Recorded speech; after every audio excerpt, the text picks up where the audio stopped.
Problema natin dito, cost of living, sweldo, walang trabaho, ang dami mahirap. Yun ang problema natin. Tama?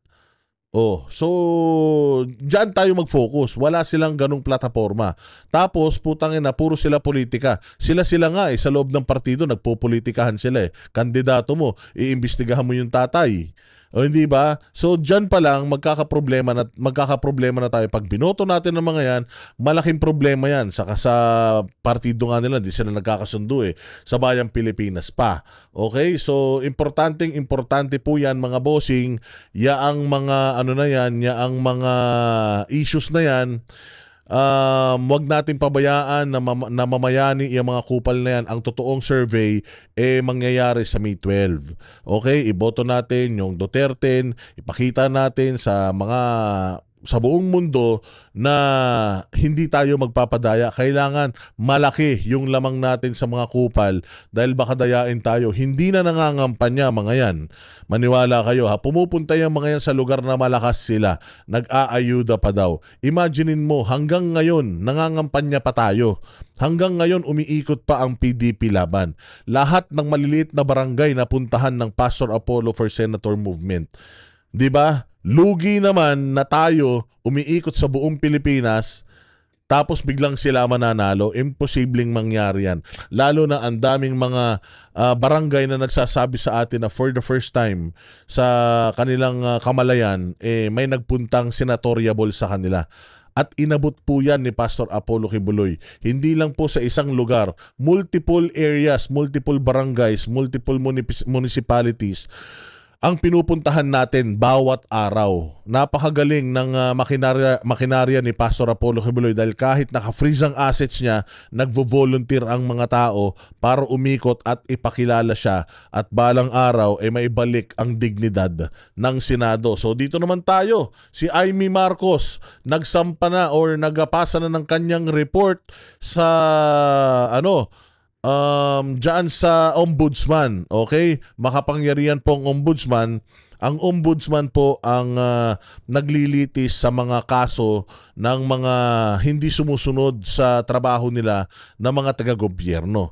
It's either pinakukulong or ipinasususpinde. Kaya nga nasuspindi si Gwen Garcia dahil ito ang proseso. Matagal na nabinbin yan sa Office of the Ombudsman bago yan siya na-desisyonan. So ganun din, si Amy Marcos, meron siyang committee report, ipinasa niya yon sa ombudsman para imbestigahan yung mga taong lumabag sa kanilang tungkulin, yung mga taga-gobyerno na nagmalabis sa kanilang kapangyarihan. So it's up to the ombudsman kung etong si Remulla, yung dalawang Remulla, si Marbil, si Torre, sila Kanilaw, sampahan ng kaso at maparusahan. Nasa ombudsman na ang bola. Pakinggan natin itong kaso na ito.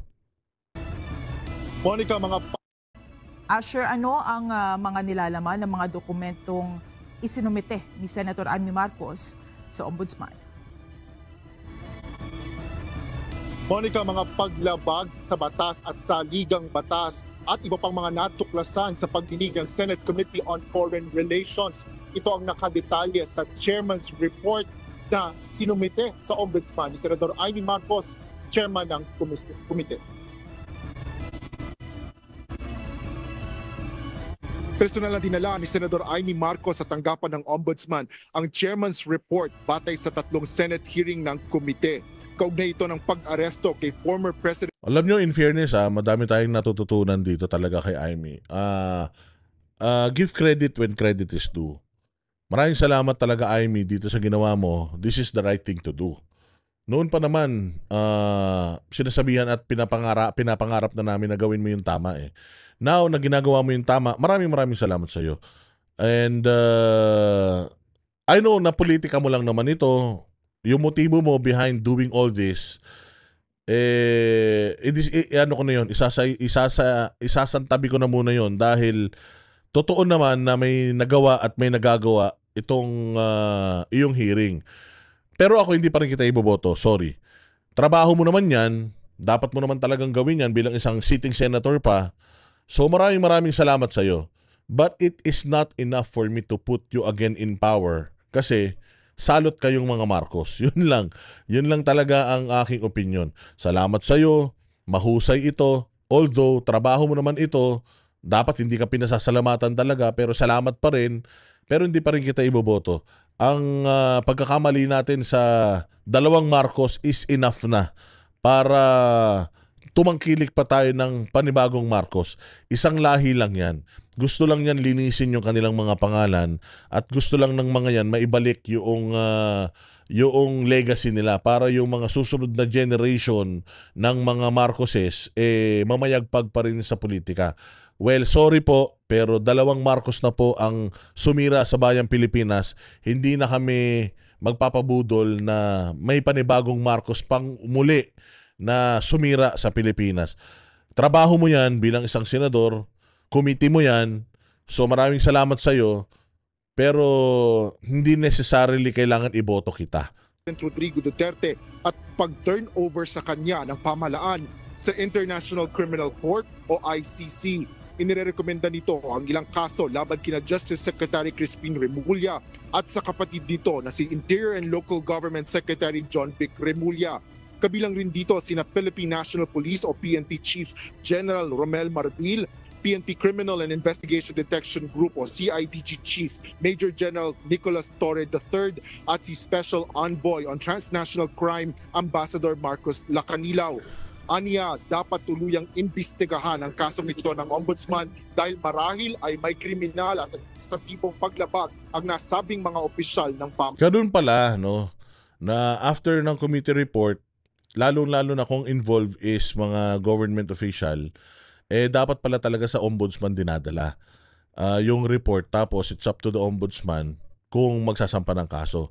So kailangan i-pressure natin ng ombudsman para itong mga nasa gobyerno pa ngayon na nasa gobyerno pa ngayon na mga involved dito, dapat masuspindi na. Kasi actually noong kay General Bantag, nagsampa rin tayo ng kaso dyan sa ombudsman dito kay Boying Remulla dahil nga sa pagmamalabis sa kanyang kapangyarihan. Although mukhang hindi kinatigan ng ombudsman yon, mukhang hindi nahanapan ng ombudsman ng probable cause yun. I hope this time, with all the evidence na nagather ng Senate, lahat ng mga under oath na mga pagsisinungaling nila, I hope na itong ombudsman natin hindi ito upuan. It is vital at napaka-importante na mabilis pong umaksyon ang ombudsman dito kasi nakakabahala na ang ating mga tao sa gobyerno ay nagme-meddle into politics na hindi naman nila trabaho. So hopefully itong ombudsman will act on it as quick as possible. Hindi na sana ito tumagal kasi importanteng ito, lalong-lalo na nangangarap tayo na maibalik si Pangulong Duterte. Hindi naman na bata yan. Hopefully before September, yung start ng hearing, ay makabalik na sa bayang Pilipinas si Pangulong Duterte. And thank you, Amy Marcos, kasi malaking tulong ito. Imagine mo, even the government is acknowledging na mali talaga yung proseso na ginawa kay Pangulong Duterte. So magagamit ito ng defense team ni Pangulong Duterte para mailaban yung kanyang motion diyan sa ICC for jurisdiction. Mahalaan. Tinatransmit ko ang chairman's report na bunga ng Senate investigation on the arrest and extraordinary rendition of President Rodrigo Duterte na tinangay siya hanggang sa Hague at mukhang maliwanag na maraming linabag sa batas, sa saligang batas at pati sa international law.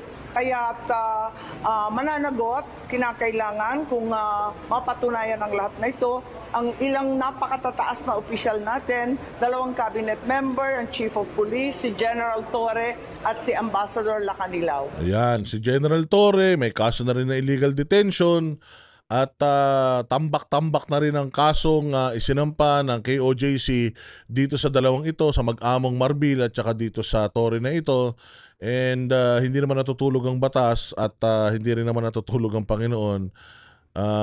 Kung hindi man ngayon, I am sure na sooner or later itong mga ito ay mapapanagot din natin sa batas.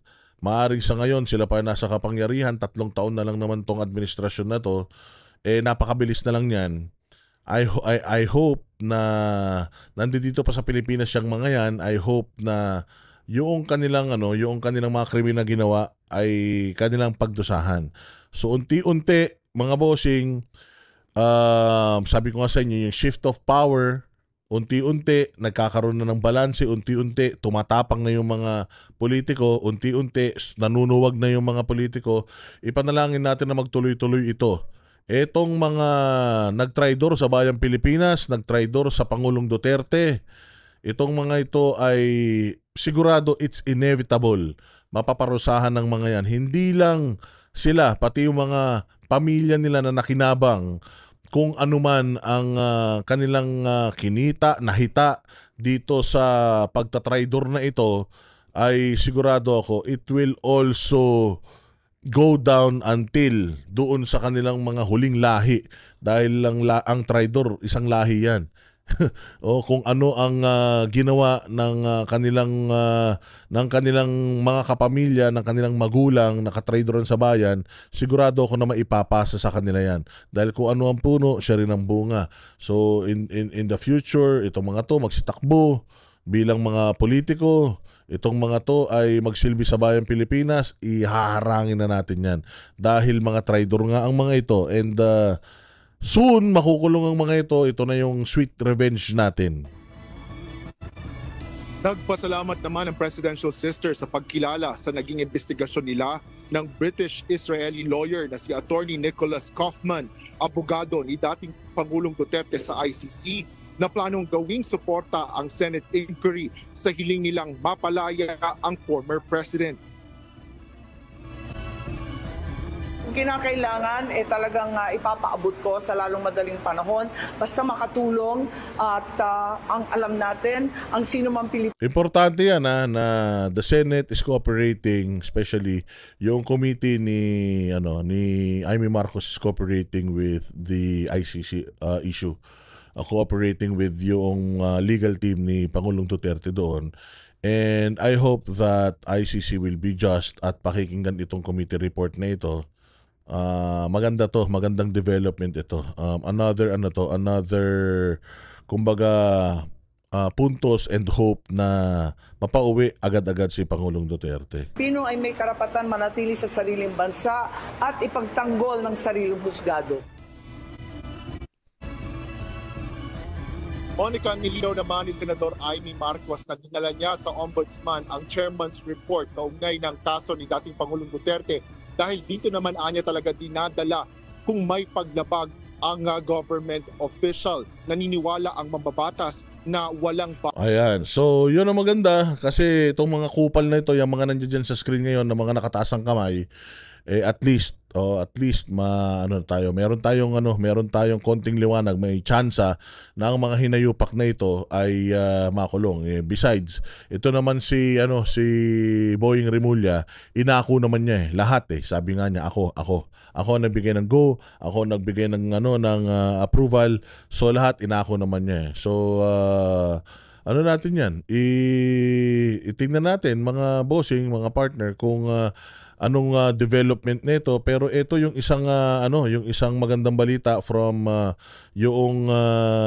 abogado ni Pangulong Duterte tungkol diyan sa kanilang ICC request na mapalaya na si Pangulong Duterte.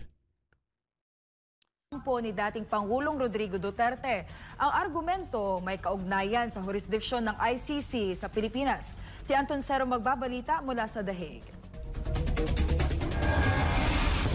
Isang legal argument ang inihain ng kampo ni dating Pangulong Rodrigo Duterte sa International Criminal Court o ICC.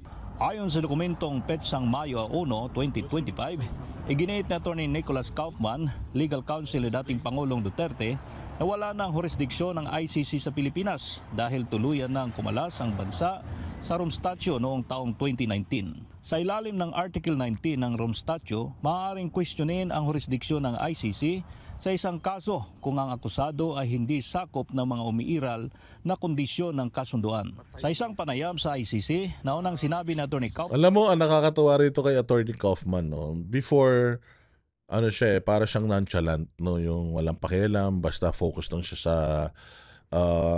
kanyang kaso, focus lang siya kay Pangulong Duterte doon sa ICC. Pero later on, nakita ni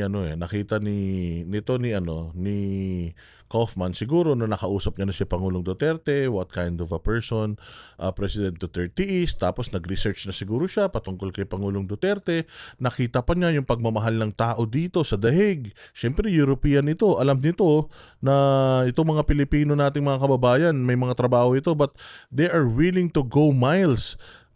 Ilang oras na biyahe, araw, na nasa loob sila ng, minsan mag-arkila sila ng bus, isang araw, 2 araw sila magbabiyahe just to go here and to support. Actually, itong parang park na ito, tinawag ng Duterte Park ito eh.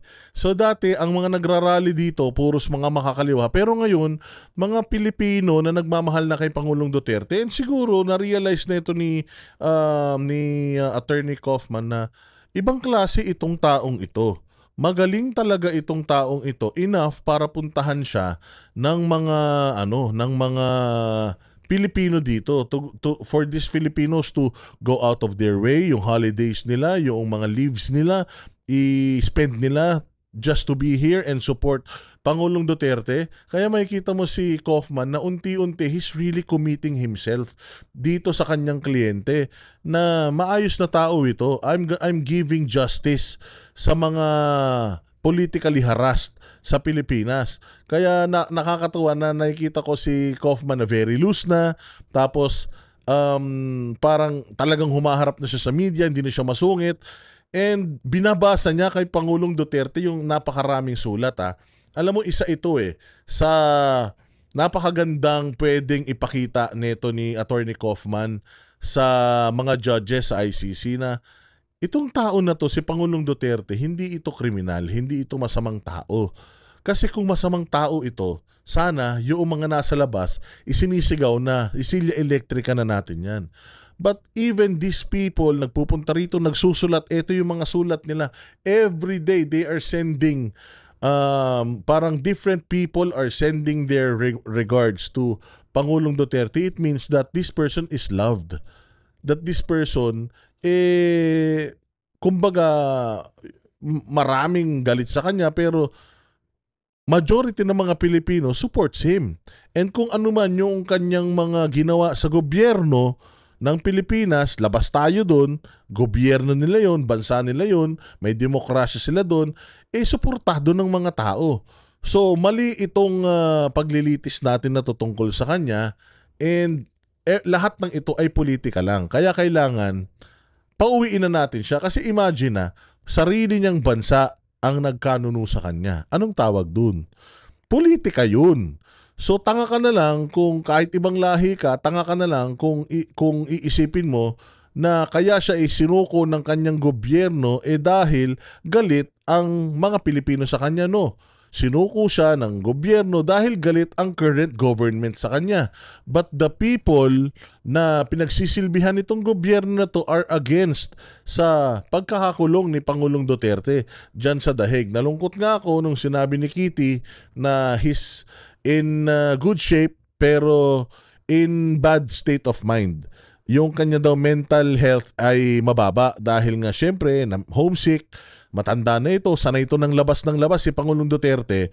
Kahit na matanda na yan, ugod-ugod na yan, hindi yan humihinto sa bahay. Labas ng labas yan, kay buhatin yan, basta lagi yan nasa labas. Every time that we go to Davao, kami nakikita nito ni Pangulo at ano yan, talagang umuuwi yan madaling araw na. Nagkukwentuhan kami hanggang sumikat ang araw. Ganon klase si Pangulong Duterte, hindi mo siya mako-confine sa isang lugar. Kasi nga, dati ang mayor, nasanay yan na nag-iikot-ikot talaga sa buong Davao. And nire-ready niya, pine-prepare niya ulit yung sarili niya para sa pagsisilbi sa Davao dahil tumatakbo siyang mayor.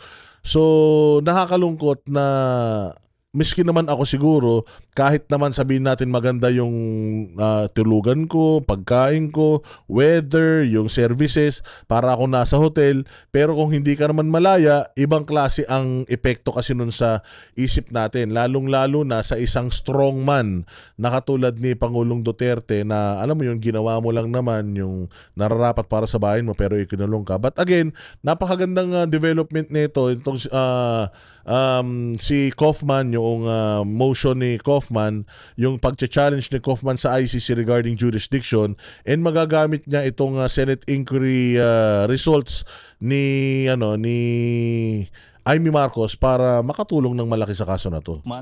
Na ihahain nila ng mosyon sa lalong madaling panahon. In the coming days, perhaps even today, perhaps tomorrow, perhaps at the beginning of next week, but no more than in 1 week, we'll be filing our jurisdictional challenge.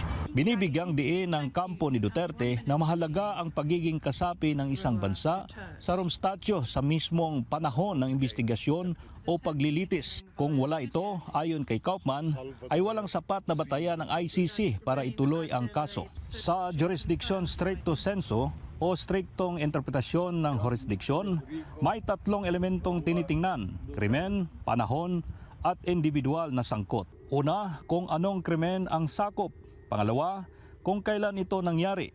At pangatlo, kung sino ang sangkot. Iginiit ng kampo ng dating Pangulo na hindi dapat basihan ang nationality o teritoryo kung wala ng membership sa rumstatyo. Dahil dito, iginiit ng depensa na walang legal na kapangyarihan ng ICC sa kasong ito. Sa panig naman ng Senado, welcome development sa kampo ni Duterte ang mga resulta ng pagdinig ng komite ni Senator Amy Marcos. Ani Attorney Kaufman, posible na gawin nila itong basihan sa mga argumentong isusumite sa ICC. Mention has been made of the arrest, mention has been made even of the jurisdictional arguments. They are very compelling and they support our arguments as well. Patuloy naman ang pagpapadala ng liham ng mga taga-suporta ni dating Pangulong Duterte sa kanya mula sa iba't ibang panig ng mundo. Ayon sa kanyang abogado, mahalaga ito sa kanilang moral at legal campaign. Ipinonto ni Attorney Kaufman na in high spirit si dating Pangulong Duterte at nananawagan ito sa publiko na igalang ang judicial process ng ICC, isang mahabang legal battle na kanilang hinaharap. Mula dito sa The Hague, Netherlands. Ayun.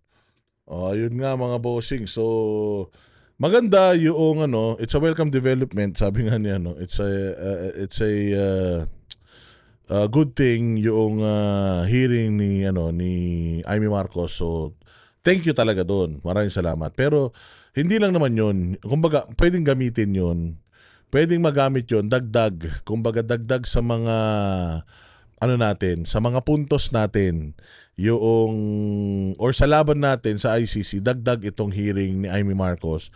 And thank you talaga dito sa hearing. Pero katulad ng sinasabi ko, lahat naman ng binanggit sa hearing ni Amy Marcos, alam naman na yon ng ating mga abogado ni Pangulong Duterte. And lahat naman ng paglabag, kitang-kita rin naman sa mga CCTV footages. Napatunayan nga lang from doon sa hearing na yon kung gaano kasinungaling talaga itong mga nasa gobyerno and who gave the go signal, yung utos, kung sino nagbigay ng clearance, at least doon nalaman natin. So with yung kanilang pag-amin sa Senate, hopefully itong ombudsman natin makaharap ng probable cause para isuspinde, ipakulong itong mga hayop na ito dahil hindi na dapat nagsisilbi sa gobyerno ng mga punyemas na yan. So napakaganda ng mga nangyayari ngayon. Unti-unti, kumbaga nakakita tayo ng liwanag. Sana magtuloy-tuloy. Pero sabi ko nga sa inyo, ang unang hakbang yung pagboto natin sa PDP Laban. Kung hindi natin, kumbaga lahat ng magagandang mga bagay na ito na nangyayari ngayon magiging walang silbi kung hindi magiging presidente sa 2028 si VP Sara. So lahat ng mga galit sa puso natin at paghihigante na gusto nating yung mga hustisya na gusto nating makuha, hindi natin yan makukuha kung hindi mauupo si VP Sara bilang presidente. So dasal tayo na sana hindi tayo madaya, masyadong malayo yung lamang makikinig ang bawat isa sa atin at isa puso itong pagboto sa May 12, importante. Ayan yung mga issues ng bayan natin ngayon, at least ito nga yung sinasabi natin, nakita tayo ng magandang mga development. At sa nakikita natin, unti-unti lumalabas na rin yung mga tao na nagrereklamo dito sa mga lumalabag sa karapatang pantao dito sa Pilipinas. PNP, kay Torre, lumalabas na. Alam naman natin na ginawang persona non grata yan dyan sa isang bayan sa sa Leyte, o na itong tao daw nito ay nag-engage to political partisan. Kaya dito mo talaga malalaman na ang reputasyon nitong taong ito ay bulok talaga. And naglalabasan na nga yung mga nagrereklamo. Ito, may isa na nagreklamo sa kanya ng illegal detention din, katulad din nitong nangyari kay Pangulong Duterte. Red notice din, yung Interpol red notice yung ginamit. 6 na araw na ikinulong daw itong tao nang walang juris sa tawag dyan, nang hindi dumaan sa tamang proseso. So let's just hope na hindi maharas, matakot itong mga nagsasampa ng kaso na ito. Alam naman natin na personal na nila yan, capacity na yan. Napakahirap na isang general, lalo na mataas ang posisyon sa PNP yung dinidemanda ninyo. Pero laban lang, kung sa tingin nyo talaga nilabag yung inyong karapatan, go lang. Tama lang na maparusahan itong mga taong ito. And ito si Marbil na ngayon gigil na gigil, labanan daw ang fake news, mag-retire ka na. Mas mabuti mag-retire ka na. Ayaw mo siguro mag-retire dahil alam mo na kapag wala ka na sa kapangyarihan, hahabulin ka ng lahat ng mga kabulastugan at kasalanan mo sa bayang Pilipinas. Siguro kaya ayaw mag-retire kasi retired na to matagal na, dapat to napapalitan na, pero hanggang ngayon nandiyan pa rin, kapit tuko pa rin sa kapangyarihan. Siguro takot na na makasuhan itong Tolonges na ito. Dahil syempre kung di ka na PNP chief, wala ka na ng mga privileges, o di ba? Sigurado ka ba natuto pa rin ng mga amo mo lahat ng mga ipinangako sa iyo?